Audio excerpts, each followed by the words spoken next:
Ruang lingkup dan kerangka konseptual sistem pengendalian manajemen. Konsep-konsep dasar pengendalian manajemen yang pertama itu pengendalian menurut Soekarno. Pengendalian secara umum dapat diartikan sebagai upaya yang dilakukan manajemen untuk melihat pelaksanaan tidak menyimpang dari rencana yang ditetapkan. Sistem pengendalian itu terbagi atas 4 elemen. Yang pertama itu detektor, yaitu upaya pencarian informasi dan aktivitas yang dikendalikan. Kedua, asesor, yaitu membandingkan kejadian yang aktual dengan standar yang seharusnya terjadi. Yang ketiga itu efektor, pengubahan perilaku jika pihak asesor mengidentifikasikan temuannya dan melakukan perbaikan. Yang keempat itu komunikasi. Komunikasi sosialisasi kebijakan dari detektor ke asesor. Pengendalian manajemen itu berfungsi untuk menjaga perilaku pegawai demi kepentingan pegawai dan organisasi. Sistem pengendalian manajemen dapat diartikan juga yaitu suatu sistem yang digunakan untuk merencanakan berbagai kegiatan perwujudan visi organisasi melalui misi yang telah dipilih dan untuk mengimplementasikan memantau pelaksanaan perencanaan tersebut.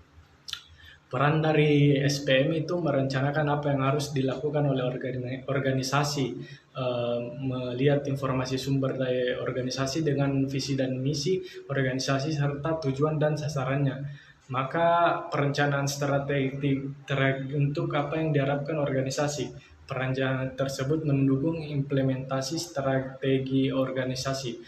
Yang kedua, mengkoordinasi aktivitas organisasi, yaitu SPM berperan untuk mengatur aktivitas dalam suatu organisasi tersebut, apakah sesuai dengan visi dan misi organisasi.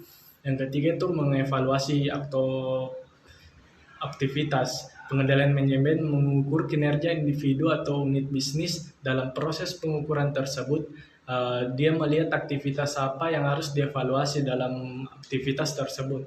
Yang keempat itu mengkomunikasikan informasi.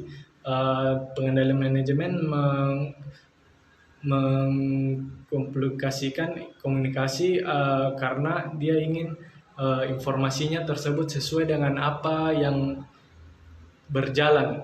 Yang kelima itu mempengaruhi perilaku individu, yaitu dia mengatur perilaku individu agar sesuai yang diharapkan organisasi dan mekanismenya juga sesuai dengan apa yang diinginkan atau yang diharapkan dari rencana tersebut.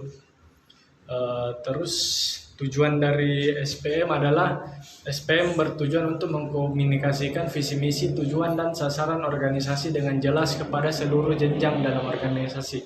Visi dan misi organisasi yang dipahami dengan jelas oleh karyawan akan menuntun perilaku mereka sesuai dengan diharapkan organisasi. Kedua itu, jika pengendalian dapat diterapkan dengan efektif, maka meningkatkan efisiensi dan efektivitas organisasi. Yang selanjutnya akan kemampuan tersebut bersaing dengan organisasi yang lain. Itu juga berpengaruh kepada strategi organisasi. Terus manfaat SPM.